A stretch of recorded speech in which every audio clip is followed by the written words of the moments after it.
All right, so this is very quick. It's more of just acute finding than a major complication. So the background is a 20-year-old male presenting with palliated congenital heart disease. He's coming in with his third episode of significant hemoptysis in the preceding 5 months. His native anatomy, he had delude transposition, ASD, inlet VSD, and small right-sided structures, hypoplastic tricuspid valve, small RV, long segment pulmonary atresia, and hypoplastic but continuous native pulmonary arteries. Surgical history: at 3 days old, he had a right modified BT shunt. At 4 months old, he underwent central PA plasty and a right-sided glen. Then he had loss of his central PA continuity, and so at 10 months of age, had a 3 millimeter left-sided BT shunt. And over time, this left-sided shunt thrombosed, and essentially for a number of reasons, he was never a good Fontan candidate. So he was a 20-year-old surviving with APC flow to the left lung and a glen to the right lung, thus explaining his recurrent episodes of hemoptysis. So presented to the ICU again, coming in for APC coiling, and you can see one of his, this lima had previously been coiled, but there'd be some recanalization.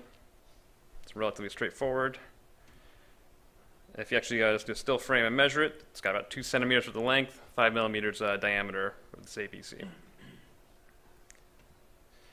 So before I even play this, you can appreciate that not the best technique, so the catheter has become disengaged from where the previous coil was. I hadn't fully flushed the contrast out of the catheter, and here's the coil being deployed. You also note that it's a 3 diameter 4 long coil, so inappropriately sized. So coil's coming out,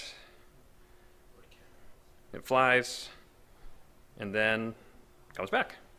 So there was one point of the surgical history I didn't give to you, and I'll show you just let this loop. So kind of guess what the piece I didn't give you was? Exactly. So he had a right-sided glen, 20 years old, massive AVM malformation. So he'd done a right arm brachiorarteriovenous fistula. So, yep, with the coil going loose, there was a little bit of swearing and then a lot of laughter. There you go. And that's, this is a picture we'd taken before, but for the suspense, I skipped it. But here's power injection. So you can see very brisk return of contrast, massively dilated LSVC into the glen.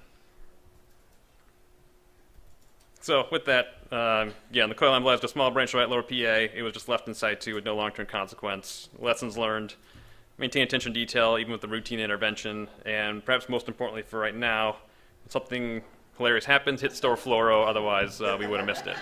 So thank you for the honorable mention.